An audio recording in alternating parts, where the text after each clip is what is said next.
Émission spéciale élection législative. On n'en sort pas de ces législatives. Est-ce que vous y voyez clair?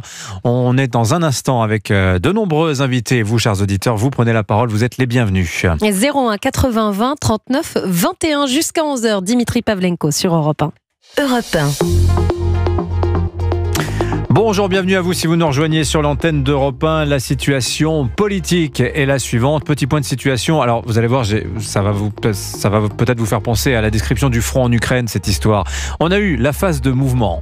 Ça a été toute la bataille de l'interprétation des résultats, où la gauche, il faut bien le dire, a pris tout le monde de vitesse en revendiquant d'emblée la victoire. Bon, et bien après cette phase-là, on voit que tout le monde est en train de s'enterrer dans ses tranchées. Vous avez les Républicains d'un côté, par exemple, qui, du haut de leur soixantaine de députés, nous disent pas de coalition, hors de question. En revanche, on peut discuter d'un pacte législatif, d'un soutien à un gouvernement, mais sans participation. On a une gauche, elle, qui est en formation tortue romaine, seule contre tous, mais sous les boucliers, clairement, ça se castagne pour tenter de trouver un Premier ministre. Le fait du jour, on en a beaucoup parlé ce matin sur l'antenne d'Europe 1, c'est effectivement cette lettre d'Emmanuel Macron aux Français, parue dans la presse régionale, alors que le président s'envolait pour le sommet de l'OTAN, comme s'il laissait des instructions à remplir avant son retour. Que nous dit le président dans ce texte? Eh bien, il livre d'abord son interprétation du scrutin. Le fait majeur, selon lui, c'est le succès du barrage anti-ARN, ce qui nous obligerait, dit en substance le chef de l'État, qui décèle une demande claire de changement et de partage du pouvoir. Tiens, c'est intéressant. Seulement, personne n'est prêt à faire des compromis, comme on vient de le dire. Pas même lui, qui, sans le dire, exclut les deux extrémités de l'omelette politique. Ni LFI, ni le Rassemblement national, lui, n'en conserverait que la partie centrale. Voilà, on en est là ce matin et on va en parler tous ensemble sur l'antenne d'Europe 1. On vous attend nombreux à l'antenne 01 80 20 39 21 pour participer jusqu'à 11h. Et d'abord, nos deux premiers invités. On est avec Jules Torres, journaliste politique au Journal du Dimanche. Bonjour Jules. Bonjour Dimitri. Vous suivez qui en particulier au JDD, vous, Moi, Jules? je suis un petit peu normalement la droite, mais la droite élargie qui va de Monsieur Morin au Rassemblement national. D'accord, donc la droite au sens large. Hervé Morin est avec nous aussi, l'ancien ministre de la Défense, président de la région Normandie, président du parti Les Centristes aussi. Bonjour Hervé Morin. Bonjour. Bienvenue sur l'antenne d'Europe 1. Les Centristes, alors en représentation parlementaire, ça donne quoi? Une dizaine de parlementaires. Oui. Assemblée et Sénat. Oui, ouais. Nous sommes d'accord. Ouais. Et à l'Assemblée, il faut reconnaître qu'on n'est pas très nombreux, mais à travers Charles de Courson, on a en quelque sorte l'initiative de la construction du groupe Lyotte, qui va rassembler un certain nombre d'élus et de parlementaires qui sont à droite, qui sont au centre et qui ont envie d'avoir une voix indépendante. Les Lyotte, c'était tous ceux qui se sentaient un petit peu orphelins et qui avaient envie d'un groupe représentatif des territoires, c'est ça. Bon, écoutez, on va avoir l'occasion de déchiffrer et une voix qui est celle de Charles de Courson, probablement le meilleur parlementaire sur les questions de finances publiques, une grande rigueur. C'est le doyen de l'Assemblée nationale aussi. C'est pas le doyen en âge, c'est le doyen en mandat. En ancienneté, c'est ça. Et son nom a circulé pour une éventuelle présidence de l'Assemblée nationale, non? Bon, écoutez... Même pour Matignon. Même pour Matignon aussi, Écoutez, attends, vous l'interrogerez, vous me poserez la question. Et vous êtes son président. Mais ça serait pas stupide que Charles de Courson puisse être, par exemple, président de l'Assemblée nationale. Poste extrêmement convoité. On va en parler de cette bataille d'ailleurs pour les postes clés de l'Assemblée nationale, parce que hier, certains députés sont venus à ce micro nous dire non, mais les Français, ça les intéresse pas. Tu parles, Charles, c'est hyper important. C'est la questure, les postes des présidences de commission, la présidence de l'Assemblée nationale. On va entrer dans le vif du débat tout de suite avec un premier auditeur qui souhaite participer ce matin. N'hésitez pas, vous êtes tous les bienvenus. C'est Marc qui nous appelle depuis l'Oise. Bonjour Marc. Oui, bonjour. Bonjour tout le monde. Bon, j'ai dressé un peu le tableau de la situation ce matin. Bref, on n'y voit pas très clair sur ce qui va advenir. Où est le pouvoir? Moi, c'est la question que je pose depuis 3 jours. Je n'ai toujours pas la réponse. Comment vous voyez les choses, vous, Marc? Je trouve qu'il y a un gros problème, en fait, parce que la politique actuelle menée par le gouvernement a été massivement rejetée par les Français. Et sauf que j'entends à gauche et à droite, entre guillemets, ils veulent remettre sur la table ce qui a déjà été rejeté. Oui, allez-y. On a eu 11 millions de votes du côté du Rassemblement national, 7 millions de votes du côté de la gauche. Et on veut dire, on nous impose aujourd'hui, on va gouverner comme avant. C'est-à-dire, on va prendre un peu au milieu, un peu à gauche, pas trop loin, un peu à droite, pas trop loin non plus. Et vous pensez que on va pouvoir sortir du problème en faisant ça, en continuant comme ça? Je pense que c'est pas la solution. Parce que on ignore complètement ce que les gens, le peuple français voulait. Et alors qu'est-ce qu'il voulait le peuple français, d'après vous, un changement. Marc? Oui. Un changement. Tout simplement. C'est ce que dit le président dans sa lettre. Une demande claire de changement et de partage du pouvoir. Voilà ce qu'il écrit, le président de la République. Oui, il a raison d'après lui. Est-ce qu'il veut partager son pouvoir jusque dans l'aile gauche et l'aile droite du Parti socialiste et des Républicains? Est-ce qu'il veut ça? Moi, je veux bien qu'on n'inclue pas, par exemple, Madame Sandrine Rousseau, sans vouloir citer, parce que c'est une personne très clivante, parce que j'ai entendu son nom tout à l'heure, c'est pour ça que je la cite. Mais il faut travailler avec les autres. Si on veut pas, on va retrouver les mêmes personnes, les mêmes membres du gouvernement. Est-ce que vous trouvez ça normal?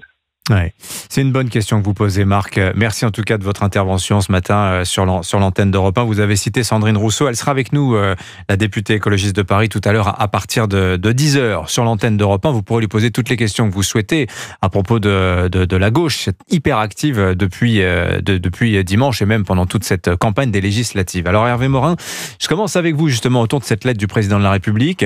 Bon, j'ai cru comprendre à la lecture de plusieurs tweets que vous avez postés sur les réseaux sociaux que cette idée d'une coalition, ou plutôt d'un assemblage de personnalités de bonne volonté pour une majorité plurielle, ça vous irait bien, vous, globalement, Hervé Morin? Non, j'ai pas du tout dit ça. On a une campagne des législatives qui a été une campagne inexistante au sens de la présentation de projets politiques, puisque tout ça s'est fait dans la précipitation. Donc si vous regardez les programmes, vous voyez que ça a été à peu près le vide absolu. Bon. Deuxièmement, comme pour les européennes, j'ai envie de vous dire, Hervé Morin. Il y avait des projets. Excusez-moi, François-Xavier Bellamy avait présenté un vrai projet, un texte de plus d'une 50aine de pages ou pas. Non, c'est pas vrai. Moi, quand j'entends d'abord qui va être Premier ministre, quel nom, quel visage, etc., je dis, mais on ne fait pas les choses dans l'ordre. La première des choses, je pense pour notre famille politique, la droite et le centre-droit, c'est d'abord d'établir les priorités pour le pays. De dire, voilà ce que nous voulons. Comment on fait pour réduire, par exemple, les déficits dont on nous dit qu'il faudrait trouver entre 20 et 50 milliards pour l'année prochaine? Ne me lancez pas sur ce sujet, on va y passer 2 heures. Non, mais je donne cet exemple concret. Oui. Que voulons-nous en termes d'ordre et de sécurité? Que voulons-nous en termes de lutte contre l'immigration irrégulière, puisque ce sont les sujets centraux qui ont préoccupé nos compatriotes ces derniers mois? On a les réponses. D'accord, mais il faut les écrire, il faut les porter. Et donc je pense que ce serait intelligent que l'essentiel des leaders de la droite et du centre se réunissent pour dire voilà ce que nous voulons pour le pays, pour prendre date.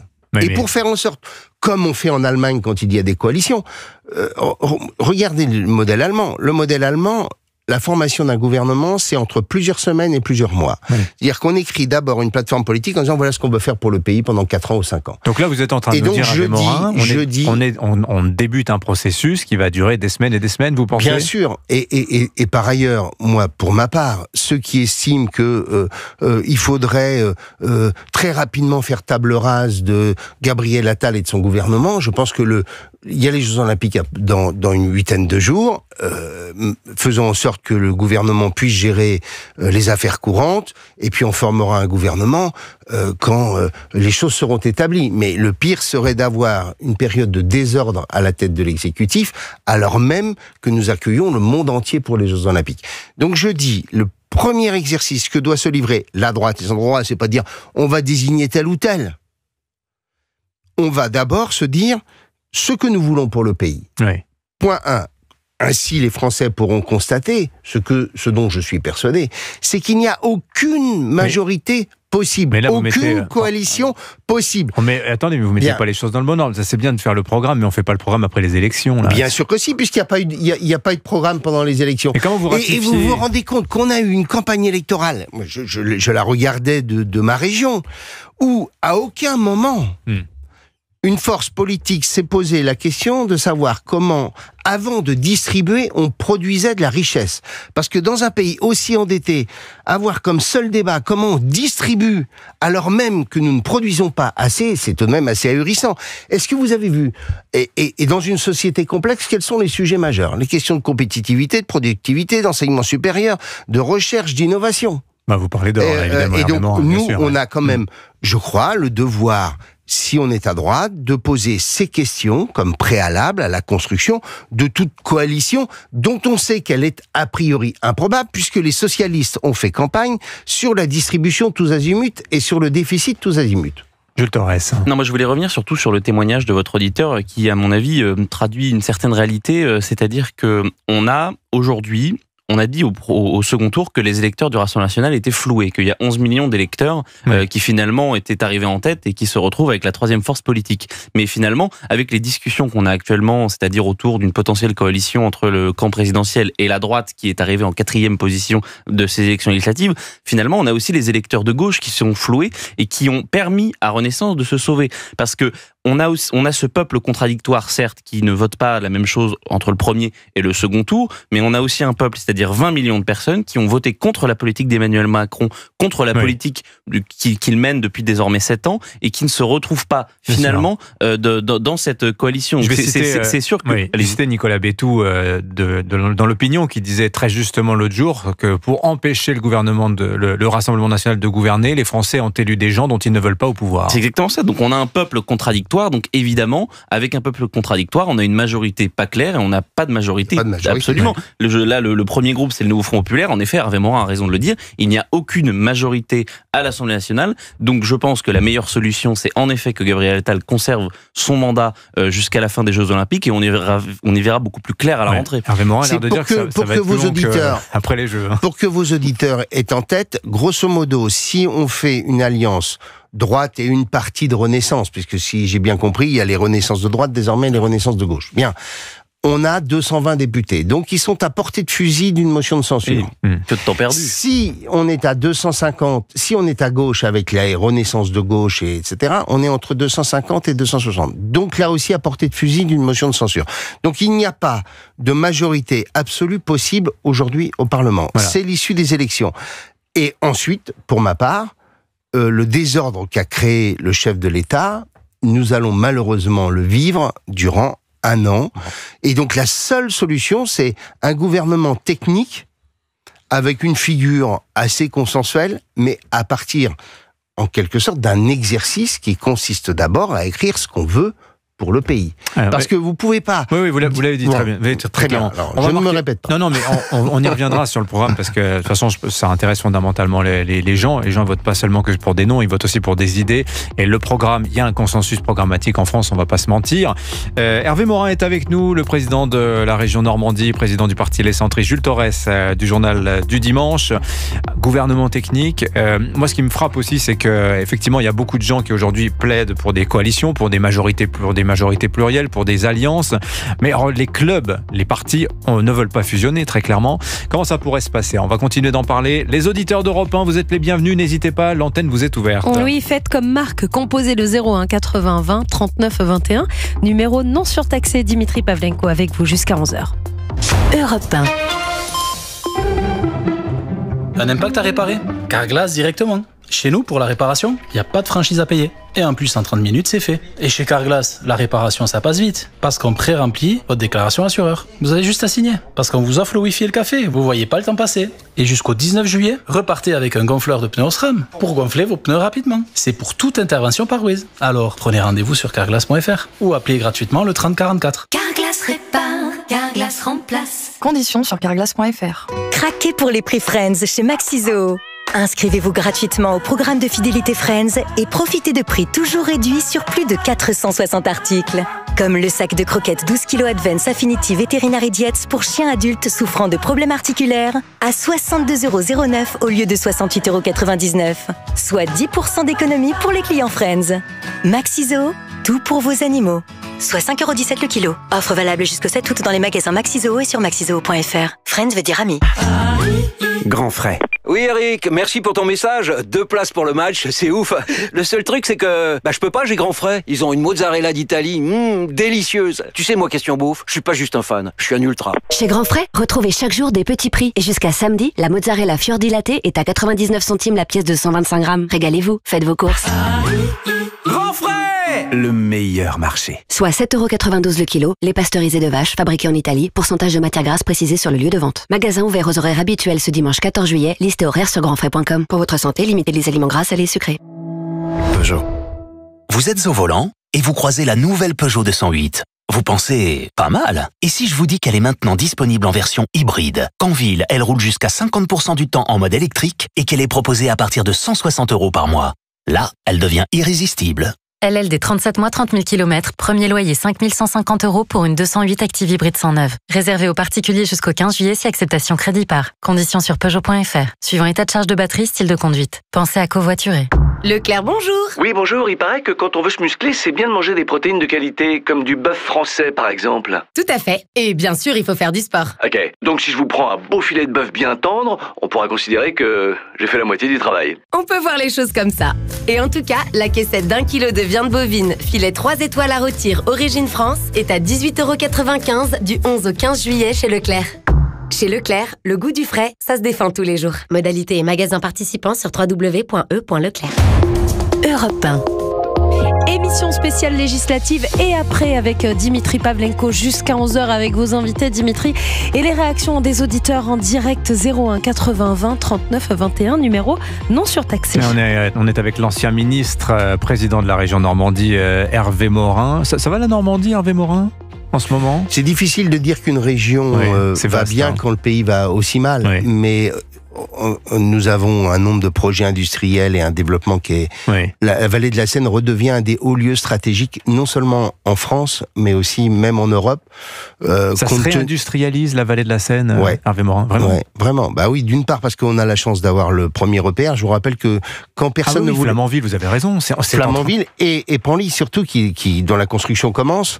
Mais ça vient de démarrer, Flamanville, là. Flamanville, ils sont en train de... Bientôt, ça va être raccordé au réseau. Mais je rappelle que nous avons en Normandie cette chance incroyable d'avoir un grand port maritime qui nous connecte au monde, un fleuve, ce qui permet de massifier les transports et de décarboner donc les transports, et en même temps de pouvoir avoir accès à l'eau qui est souvent un besoin majeur en matière industrielle. Et nous avons un écosystème industriel puisque nous sommes la seule région française, nous sommes la première région industrielle de France, nous sommes la seule région française à avoir un PIB comparable à l'Allemagne puisque 21% du PIB est industriel. Donc vous avez des partenaires et enfin vous avez de l'énergie décarbonée autant que vous en voulez puisque globalement tous les projets industriels sont sur un schéma simple. Il faut que je sois en mesure dans moins de 10 ans à produire avec un bilan carbone zéro. Tiens, je vous taquine un peu, Hervé Morin, puisque vous parlez d'énergie.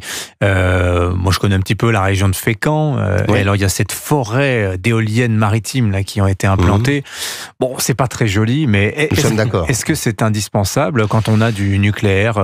Écoutez, moi, j'ai défendu, d'où le fait que le nouveau programme électronucléaire commence en Normandie avec Dieppe, avec Panly.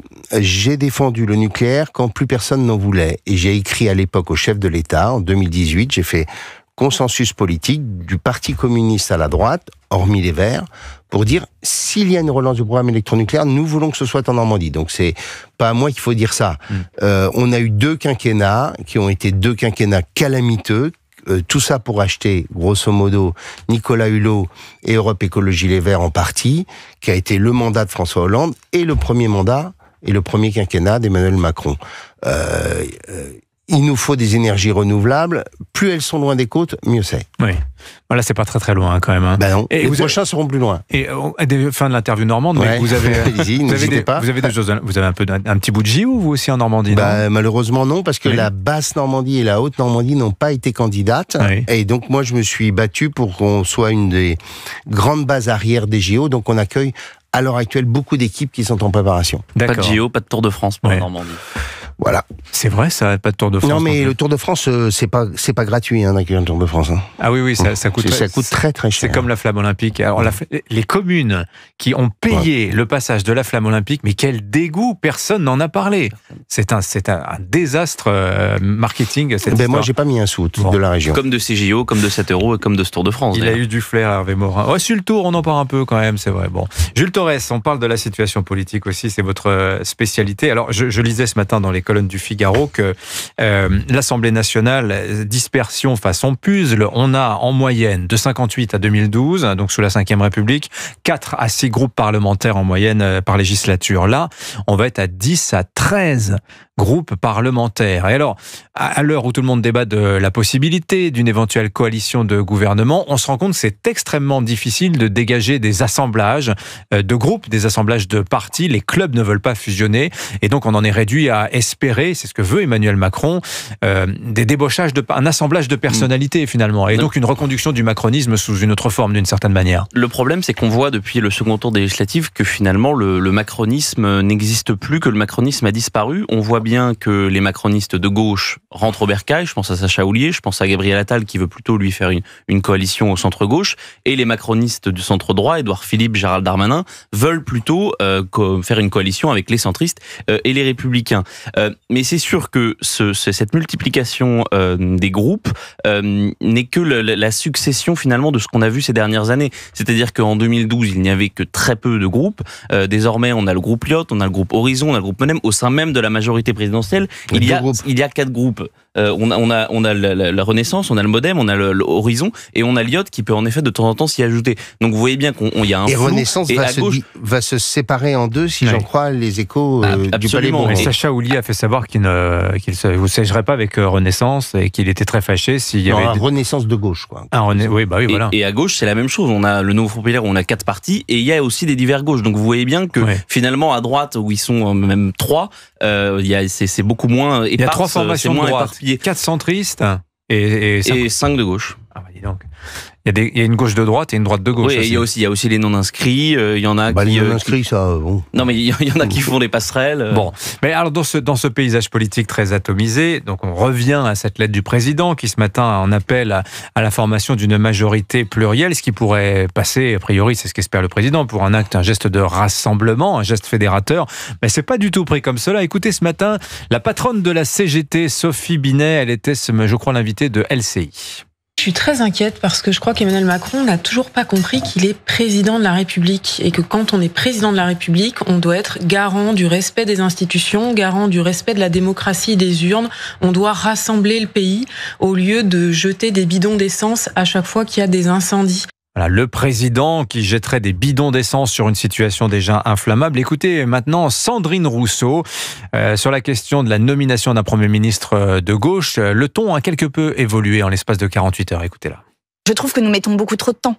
Je trouve que là, maintenant, il nous faut sortir les noms. Que là, en fait, on perd du terrain, en fait, en faisant ça. Qu'on inquiète aussi d'une certaine manière en n'étant pas capable de sortir une équipe et un gouvernement. Donc oui, nous avons notre part de responsabilité. Et vraiment, je suis pas en train de nier notre part de responsabilité dans cette affaire. Mais là, maintenant, j'ai l'impression que tout le monde souffle sur les braises. Et je voudrais qu'on arrive à un pays apaisé. Parce que là, nous sommes dans une situation qui me semble quand même extrêmement instable. Alors, on a une gauche qui commence à stresser parce qu'elle se dit on n'arrive pas à s'entendre et la droite va nous doubler, ils vont sortir un nom de Premier ministre et le proposer à Macron avant la gauche. Pour le coup, la Sandrine Rousseau a 1000 fois raison, c'est-à-dire qu'on a une gauche qui réclame le pouvoir, qui réclame d'être nommée à Matignon, mais qui ne nous donne pas de nom. Donc, attendez, excusez-moi, la France n'a jamais été aussi à droite. Ah non, mais ça je suis bien d'accord. Pardon de vous le dire, mais je vous rappelle que le total des voix de gauche, c'est 28%. Ça n'a jamais été aussi faible. Ils sont arrivés premiers. Oui, ils sont arrivés premiers parce qu'il y a eu des accords de désistement, c'est tout, quoi. C'est la seule raison qui les amène à se retrouver avec le plus de députés. Mais la réalité, c'est que la France est un pays qui n'a jamais été aussi à droite. Oui, mais comment ça se fait alors qu'on en soit là? Parce que c'est ce que je disais tout à l'heure à Jean-Pierre Comment ça se fait? Mais la question centrale en politique... Est-ce qu'il faut regretter le barrage républicain? Attendez. La question centrale en politique, c'est que l'existence précède l'essence. Et que nous, notre problématique à droite et au centre, c'est que nous n'avons pas aujourd'hui une personnalité capable d'incarner une alternative. Et donc, tant que, globalement, nos compatriotes se disent pas, tiens, et celui-ci, on voit bien la tête du pays, eh bien, c'est extrêmement difficile de pouvoir porter une proposition politique. Parce que on dit toujours, il faut faire le projet, et puis après, la tête... Non. C'est votre côté bonapartiste, il vous faut un chef, Hervé Morin. C'est que... Vous êtes sûr que les gens, ils veulent un chef aujourd'hui? J'ai pas dit qu'ils voulaient un chef. Ils veulent un homme dont ils estiment qu'il est capable d'incarner cette fonction. C'est pas la même chose. Ah oui, mais c'est quoi l'incarnation aujourd'hui de la fonction présidentielle? Il n'y en a plus. Emmanuel Macron est isolé, même ses ministres le pressent de se taire le plus possible. Même cette lettre, finalement, n'a été comprise par personne.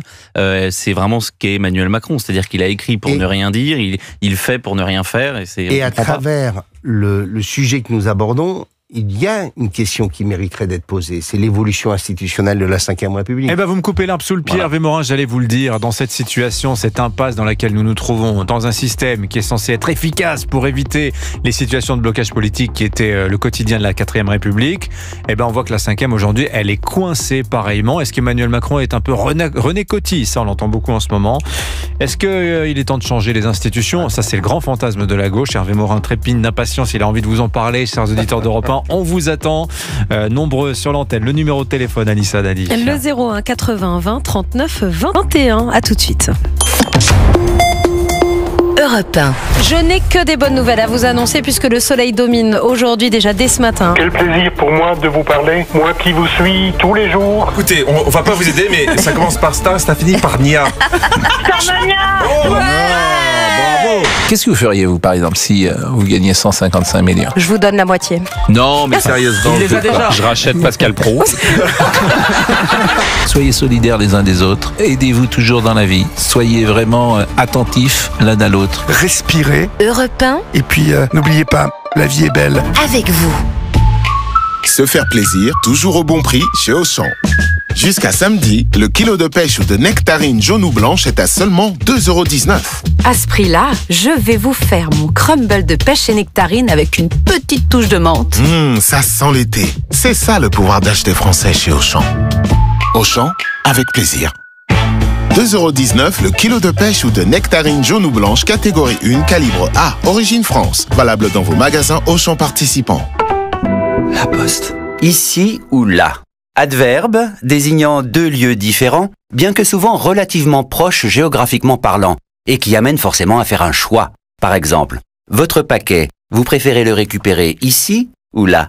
Alors, pour un envoi sans accroc, le bon choix, c'est Colissimo. Et oui, seule La Poste vous propose des livraisons à domicile, en bureau de poste ou chez nos commerçants partenaires. À vous de choisir.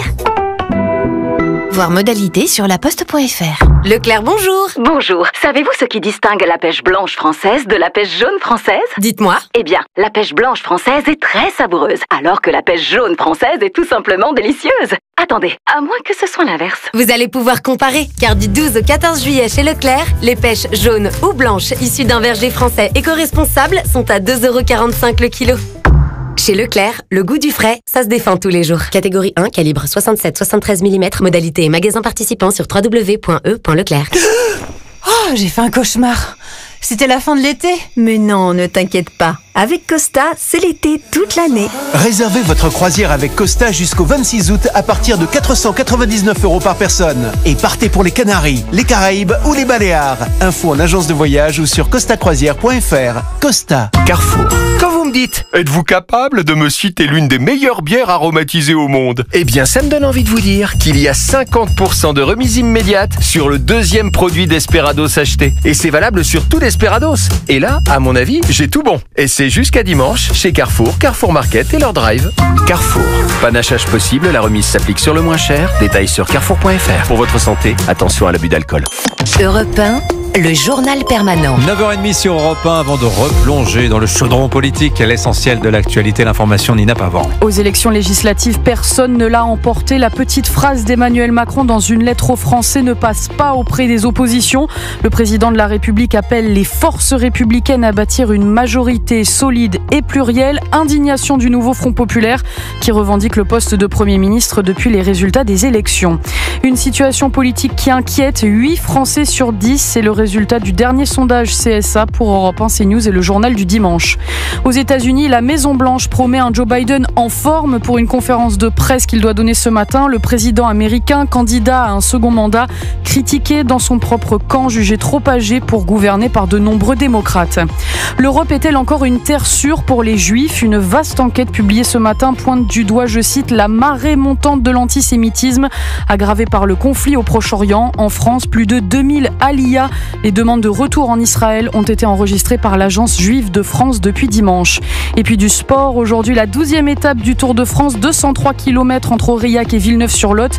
Tadej Pogačar, battu sur l'étape d'hier par son dauphin Jonas Vingegaard, conserve son maillot jaune grâce à son avance au chronomètre. Merci Nina Pavant. Il est 9h33 sur Europe 1. Mon prochain rendez-vous avec l'information, c'est à 10h. Europe 1. Émission spéciale législative et après sur Europe 1 avec Dimitri Pavlenko, avec vos invités Dimitri, et toutes les réactions des auditeurs d'Europe 1 au 01 80 20 39 21. Mais n'hésitez pas, Anissa, à participer, à nous lire. Je suis là, je suis à vos côtés. On est avec Jules Torres, journaliste politique au journal du dimanche, avec l'ancien ministre de la Défense, président de la région Normandie, Hervé Morin, qui nous faisait le bilan économique et industriel de sa région. Non mais voilà, moi c'est des choses qui font plaisir, je trouve, Hervé Morin, parce que sobrement, vous nous avez expliqué que 20% de la richesse créée en Normandie, c'est de l'industrie, dans un pays que l'on dit désindustrialisé, dont on doute de la réindustrialisation. Et voilà, c'est ça aussi la démonétisation de la parole présidentielle, c'est que même quand le président vante ce bilan-là et qu'il a des résultats effectifs, on a quand même des doutes sur la crédibilité de sa parole. Un peu d'informations. Les cheminots CGT viennent d'appeler à la manifestation pour le 18 juillet prochain. Si je ne m'abuse, le 18 juillet, c'est dans une semaine, c'est jeudi prochain. Voilà, c'est le jour de la rentrée de l'Assemblée nationale. Voilà. Manifestation pourquoi ? Pour intimer au président de la République de nommer un Premier ministre, former un gouvernement de gauche, évidemment. Ce matin, Gérard Larcher, qu'on entendra dans quelques instants, le président du Sénat, affirme que si Emmanuel Macron choisit un Premier ministre issu de la gauche, il appellerait à censurer le gouvernement. Je vous propose d'écouter Gérard Larcher. Si le président de la République fait ce choix, je suis clair, je combattrai ce choix et je demanderai à ce que le gouvernement soit censuré. Car ça ne correspond pas à la volonté profonde des Français. Voilà. Mais ils sont arrivés en tête. Ils sont arrivés dans la conjonction, on le sait, on va pas se raconter l'histoire, de faire barrage au Rassemblement national, et j'y ai contribué. J'ai même dit le lendemain que nous avions fait échec au Rassemblement national et que c'était heureux. Et je me suis engagé bien au-delà de ma famille politique. Voilà, Gérard Larcher, président du Sénat, ce matin, il était l'invité de RMC. Albert est avec nous, il nous appelle depuis le Languedoc-Roussillon. Bonjour Albert. Oui, bonjour. Alors vous souhaitiez réagir à ce que vient de dire Gérard Larcher il y a quelques minutes. Hein. Oui, d'abord bonjour à toute l'équipe, à toutes les personnes présentes sur le plateau. Bonjour Albert. Bonjour monsieur. Je suis ravi de pouvoir intervenir. Simplement pour vous faire part de ce que j'entends depuis des semaines et de l'inquiétude de beaucoup de gens. J'ai entendu monsieur Larcher tout à l'heure, j'en ai entendu d'autres évidemment ces jours-ci. Je voulais juste dire une chose. J'ai l'impression, si j'ai bien compris, M. Larcher souhaiterait encore reconstituer avec M. Macron un gouvernement du centre-droit, on va dire, avec l'aide des Républicains ou des choses comme ça. Mais excusez-moi, le peuple français, il n'a pas voté pour ces gens-là, il en veut plus de ces gens-là. Le peuple français, il a voté massivement pour le Rassemblement national et pour le Front populaire, qui veulent un véritable changement dans le pays et changement de politique. Et quand on écoute tous ces gens-là qui ne sont plus majoritaires, les gens les ont défaits depuis plusieurs élections, ils viennent donner des leçons, surtout avec la dette qu'ils ont creusée, ils ne devraient pas. Et en plus de ça, ils disent aux Français, il faut monter un gouvernement comme ça, il faut une entente, autrement si c'est la gauche ou le Rassemblement national, on va faire des notions de censure et tout ce qui s'ensuit. Mais comment vous choisissez, pardonnez-moi Albert, mais comment vous choisissez, puisque vous voyez bien, le problème central qu'on a aujourd'hui, c'est que il n'y a pas de majorité claire, personne n'est légitime pour revendiquer vraiment le pouvoir, enfin pour s'imposer légitimement aux yeux de tous. Donc vous nous dites, c'est vrai. Bah oui, mais comment on en sort de ça ? C'est la question et finalement, c'est pour ça qu'on en vient finalement au centre en se disant c'est peut-être là qu'on a un groupe le plus large possible. Ce qui génère des frustrations si c'est pas votre cas, monsieur, je l'entends bien. Si on en revient à ça, évidemment que personne n'a la majorité pour gouverner, mais si on en revient à ça, à remettre les mêmes, ce qu'on appelle les centristes, ça va de Bayrou, de Cazeneuve, de Xavier Bertrand et d'autres personnes comme ça, peu importe, c'est pas cela que les Français veulent. Ils n'ont pas voté pour ces gens-là depuis plusieurs élections.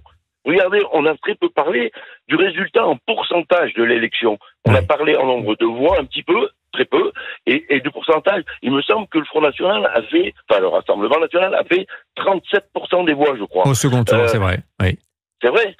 D'accord. Le Front de gauche, peu importe le nom, l'Alliance de la gauche a fait plus de 25%, je crois. Oui.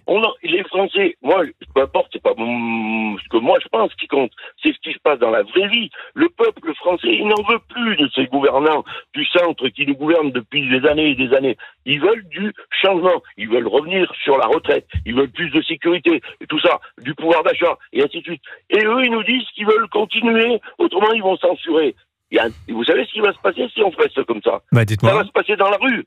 Ça va se passer dans la rue. Les gens, moi je suis commercial, j'ai 60 ans, ma carrière elle est finie, je suis bientôt à la retraite, donc c'est même pas moi le problème. La vérité, c'est que je côtoie des gens tous les jours, les gens sont inquiets, je suis avec des petits commerçants, des grandes surfaces, les gens sont inquiets, et si on fait encore un gouvernement, on va appeler ça de centre, de bloc central, ou appeler ça comme on veut, qu'est-ce qui va se passer? Il va se passer que vous allez avoir des manifestations et des gens dans la rue en permanence, et pour les JO, et pour la rentrée scolaire. Et le pays va être conduit dans un bordel épouvantable, là où nous a mis M. Macron. Voilà. Merci beaucoup Albert pour votre témoignage sur l'antenne d'Europe 1. Une autre forme de barrage républicain, quelque part, nous explique Albert. Hervé Morin, ça vous fait réagir Non, moi je le dis depuis au moins 15 jours. Pour moi, le risque le plus grand, alors je comprends que c'est pas tout à fait la position de monsieur, mais c'est un euphémisme, mais pour moi le risque le plus grand, c'est qu'on soit sur un modèle et un schéma italien. Bon, on va avoir pendant un an le chaos politique, ça fait aucun doute. Bon, une crise politique qui sera peut-être d'ailleurs même une crise de régime, qui posera la question des institutions telles qu'elles sont. On va y venir. Mais on voit bien le schéma. Un an où globalement il se passe rien, où il n'y a aucune décision politique majeure, et au bout du compte, au bout d'un an ou d'un an et demi, le retour devant les Français. Soit par la démission du chef de l'État, soit par une dissolution. Bien. Et là, on voit ce qui va se passer, exactement comme en Italie, où les Italiens, les partis du champ traditionnel en Italie se sont organisés en mettant Mario Draghi à la tête du pays pour empêcher Madame Meloni d'arriver au pouvoir. Ça a bien marché. Et ça a tellement bien marché qu'au bout d'un an, Madame Meloni a dit, vous voyez bien, elle les a on n'y arrive pas. dans les urnes. Et elle les a écrabouillés dans les urnes. Et pardon, moi qui ne suis pas Rassemblement National, je préfère le Rassemblement National à Matignon, plutôt que le jour où Madame Le Pen gagne à l'Élysée, parce que le jour où Madame Le Pen gagne, c'est l'Élysée, Matignon et l'Assemblée nationale. Mais en même temps, est-ce que finalement vous regrettez pas ces appels au désistement ? Et donc il y avait quand même plus de contre-pouvoir et plus de sécurité, et par ailleurs, je me disais que au moins les Français verraient à quel point c'est une imposture. Pas forcément. Regardez Giorgia Meloni et les Italiens. Oui, mais Madame Meloni et Madame Le Pen, c'est pas du tout le même programme. Hein. Regardez les choses, c'est pas du tout la même chose. Non, mais c'est toujours très intéressant, et encore une fois, comme je disais tout à l'heure, c'est toujours très précieux d'avoir les auditeurs qui ont des analyses qui sont vraiment ancrées dans le réel. Mais ce qu'on voit, c'est qu'en effet, les Français voient une coalition se former au centre, alors qu'ils ont voté à droite. Et M. Morin disait que le pays n'a jamais été autant à droite. Mais c'est vrai, mais le bloc de droite est à 47%. Sauf que la droite, aujourd'hui, c'est quoi? C'est celle qui en représente 10% dans ces 47 ou 37%. Parce que la vérité aujourd'hui, c'est que la droite, c'est le Rassemblement National. C'est pas du tout les Républicains ou c'est pas du tout les centristes. Et avec tout le respect que j'ai pour vous. Mais le problème, c'est que le barycentre est désormais... Vous dire que le LR qui s'appelle la droite, en réalité, c'est le centre aujourd'hui. Et c'est ce qu'on a vu. Et c'est ce qu'on a vu exactement en Italie. C'est que Giorgia Meloni, au fur et à mesure, a grappillé des voix à Forza Italia, au centre droit et à la droite républicaine, si je puis dire. Et les rapports de force se sont inversés. Et c'est vrai que là, les Français ne comprennent pas tout à fait que ils aient voté à 11 millions de voix pour le Rassemblement national et ils se retrouvent avec Gérard Larcher à Matignon. Enfin, c'est quand même quelque chose qu'ils ne comprennent pas. En même temps, ils n'ont pas voulu le Rassemblement national. Oui, parce que le fait que le Front républicain fonctionne fait que très clairement, et d'ailleurs parfois de façon absolument impressionnante, avec des retours entre le premier et le second tour qui semblaient absolument impossibles sur le papier. Ça veut dire qu'en même temps, les Français ont dit « nous ne voulons pas du Rassemblement national ». Ils n'ont pas dit non plus « on veut des Républicains à Matignon ». J'entends bien. Qui est la 4e force politique de l'Assemblée nationale. D'où le fait qu'en effet, pendant un an, nous allons vivre une situation chaotique. Mais dans l'entourage du président de la République, vous savez que, dans son entourage le moins proche que vraiment ses collaborateurs les plus fidèles, beaucoup tablent sur une démission du président de la République dans l'année qui vient. Ah bon ? Il y a beaucoup de ministres, beaucoup de proches du président de la République qui pensent qu'il ne pourra pas aller au bout de son mandat. Ah oui, c'est vraiment la petite musique qu'on entend en ce moment dans les couloirs de l'Élysée. Si on était dans la logique pure de la Ve République, et si la crise ne venait pas d'une dissolution, parce que imaginons qu'Emmanuel Macron, dans 15 jours, un mois après les Jeux Olympiques, dise finalement je démissionne. Le problème, c'est qu'on se retrouverait avec un président de la République. Ouais, une présidentielle à la rentrée, là. Non, mais c'est bon, là, on a assez voté. Si on avait une élection présidentielle avec un nouveau président de la République, on aurait un président de la République qui serait dans l'impuissance. Bah oui, il ne pourra pas dissoudre. Il se retrouve avec la situation héritée. Et donc, ce qui est quand même c'est totalement baroque comme situation. Et donc, clairement, la logique pure de la 5e, on a un homme qui est élu, ou une femme qui est élue au suffrage universel par les Français, il est désavoué, il part. Bah oui. C'est De Gaulle. Bon. Il a perdu combien d'élections, là, Emmanuel Macron ? Bon, on est d'accord, sauf que là, il est obligé de rester au moins 7-8 mois, 8-9 mois, le temps qu'on puisse en effet élire un président de la République qui soit en capacité d'agir pour le pays. C'est intéressant parce qu'hier on était sur Europe 1 avec un porte-parole de Renaissance qui disait que finalement Emmanuel Macron, avec la dissolution et le fait d'attendre là, de prendre un peu de temps, était dans une posture très gaullienne. Oui. Et moi je lui ai dit, Emmanuel Macron il a quand même perdu les législatives de 2022, il a perdu les élections européennes. Bon alors oui, on démissionne pas après des élections européennes, mais il a quand même perdu les européennes. Normalement on dissout pas après des européennes non plus. Voilà, c'est ce que je viens de dire. Normalement. Il a perdu le premier tour des élections législatives et il n'a pas gagné le second tour. Donc à un moment donné, c'est vrai qu'il faut poser aussi cette question-là. Bon, on va continuer à essayer d'explorer cette question des institutions. On n'a pas besoin d'un bordel de plus, quoi. Alors, oui. Ne faisons plus rien. Arrêtons de bouger. Et puis un peu de pause. Alors, j'ai un certain nombre de personnes en Normandie qui m'ont dit, mais vous savez, n'oubliez pas que les Belges ont été sans gouvernement pendant 547 jours. Oui. Pendant près de 2 ans. Et finalement, ça n'allait pas si mal. Il y a une très grande différence entre la Belgique et la France, c'est que la Belgique est un pays fédéral. Voilà, et ce sont les régions qui font l'essentiel du boulot. Ça vous irait bien, ça m'irait assez bien. Moi, je suis régionaliste. mais d'ailleurs, tous les pays européens sont bâtis sur un modèle où il y a beaucoup plus d'autonomie locale.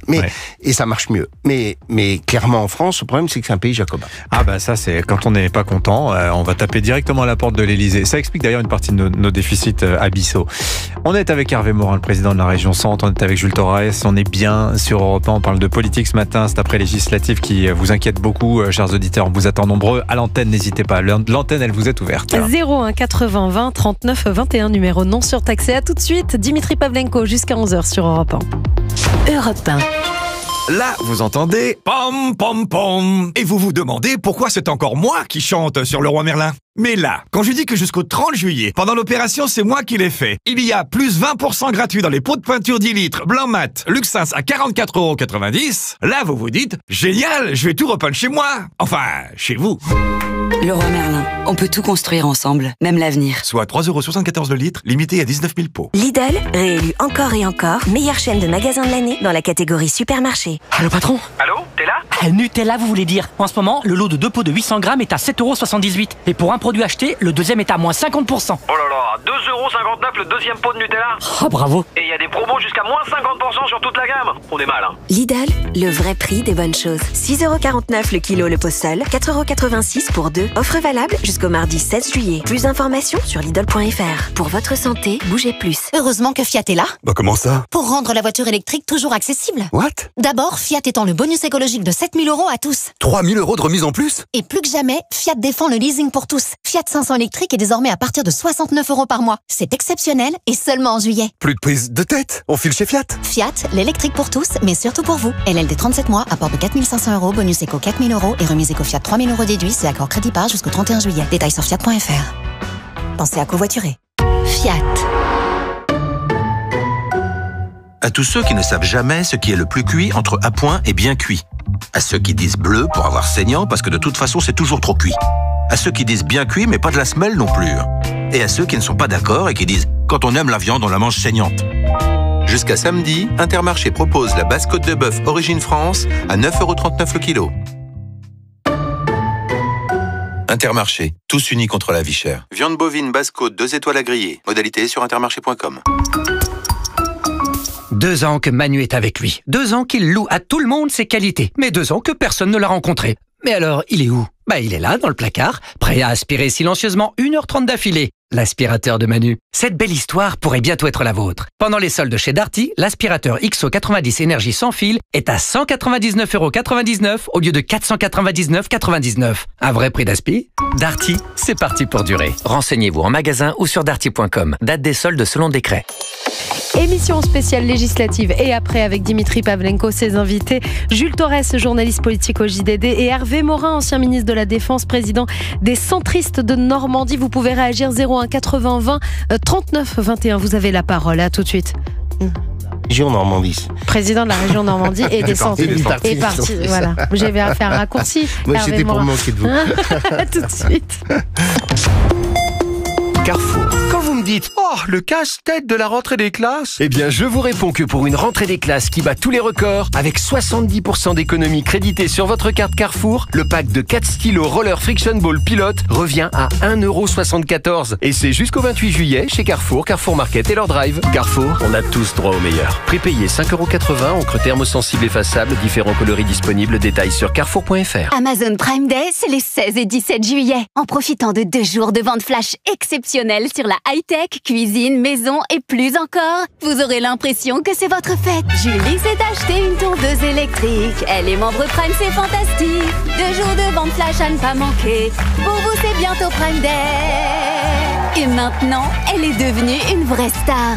Amazon Prime Day, c'est les 16 et 17 juillet. Exclusivement pour les membres Prime. Rejoignez Prime maintenant.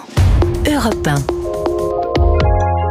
Émission spéciale législative avec Dimitri Pavlenko jusqu'à 11h sur Europe 1. Et restez avec nous parce que dans un petit quart d'heure, Sandrine Rousseau, la députée écologiste de Paris, sera avec nous. Georges Fenech l'accompagnera, l'ancien juge d'instruction. Sandrine Rousseau, elle s'impatiente un peu là. Elle trouve que c'est un peu long les discussions au sein du nouveau Front Populaire pour choisir qui va être Premier ministre. On ira voir ce qui se passe sous la carapace du NFP avec elle tout à l'heure à partir de 10h. Pour l'heure, nous sommes avec Jules Torres, journaliste politique au JDD, le président de la région de Normandie, Hervé Morin. Et alors, on en était là de notre conversation qu'on va poursuivre. Est-ce qu'à un moment, la Ve République, aujourd'hui, le cadre institutionnel fonctionne et est adapté à notre vie politique et ces 3 blocs aujourd'hui. Et ça n'est pas évident de départager qui doit gouverner.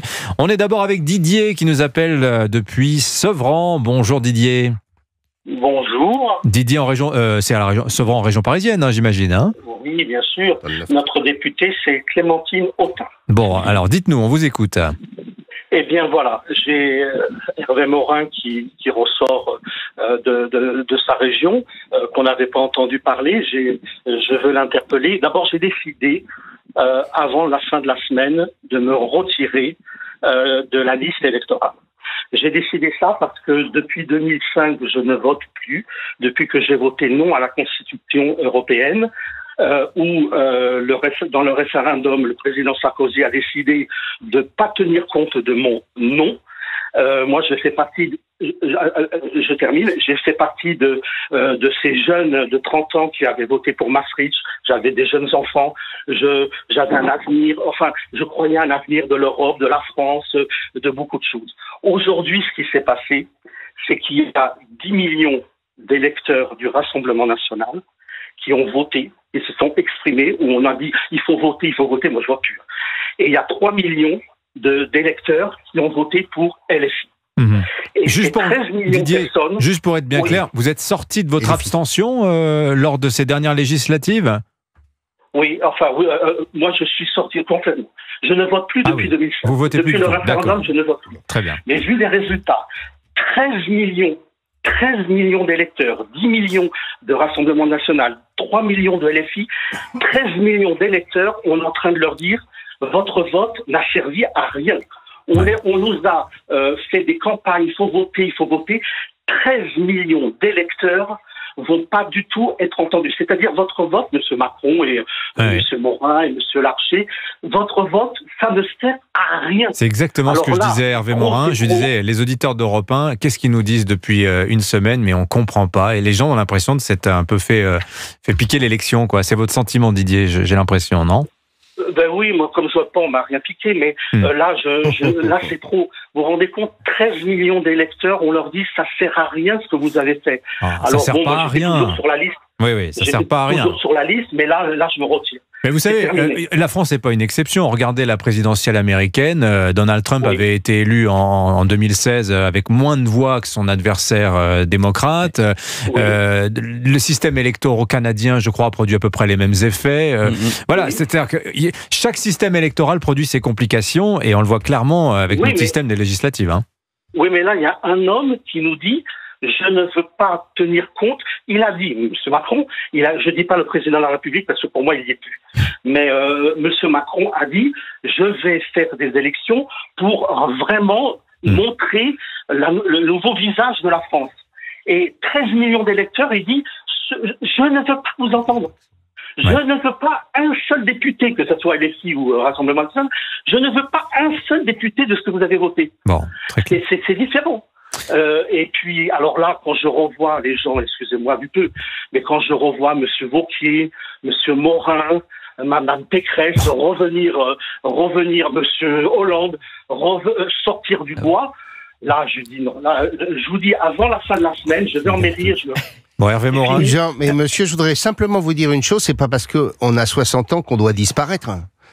Pardon de vous le dire, mais moi je préférerais, oui, alors là vraiment, si vous voulez que je vous parle d'un sujet qui m'atterre, c'est probablement un discours de vieux con, mais moi je pense que avoir des gens d'expérience qui font de la politique, ça nous évite pas mal de conneries. Pardon de vous le dire comme ça, mais les Bardella, Premier ministre à 28 ans, quand on a eu Raymond Barre, Michel Rocard, Georges Pompidou comme Premier ministre et que on arrive avec des gens qui n'ont jamais travaillé de leur vie et qui à 28 ans et qui disent moi je vais être Premier ministre d'un pays aussi complexe que la France, moi je me dis que je suis meilleur aujourd'hui que je l'étais à 40 ans, vous voyez, et je suis sûr que pour vous c'est la même chose, que vous dites que finalement vous êtes plutôt meilleur qu'il y a 20 ans parce que vous avez de l'expérience et que vous avez un passé.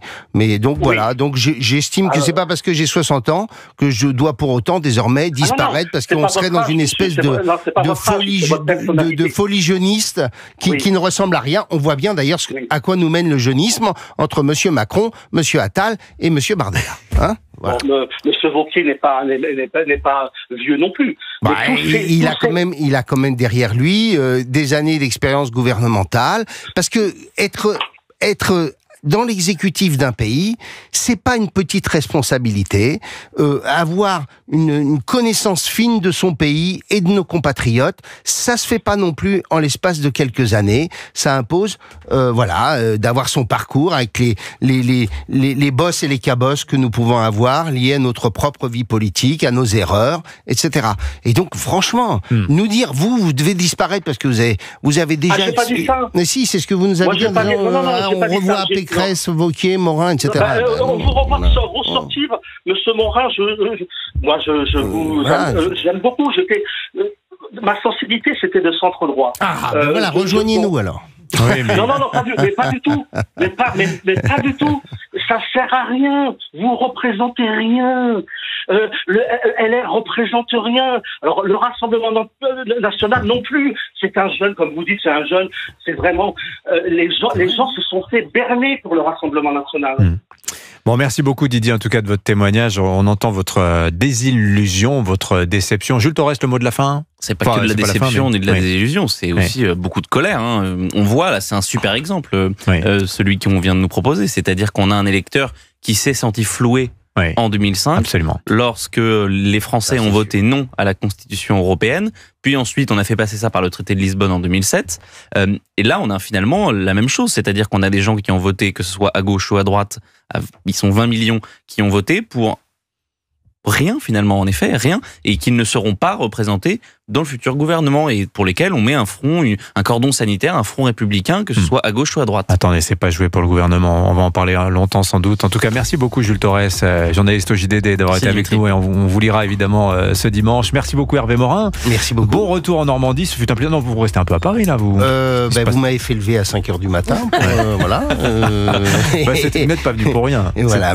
Mais ça me faisait plaisir de venir à votre émission. Vous revenez quand vous voulez. Vous êtes le bienvenu. Demain. Okay. Le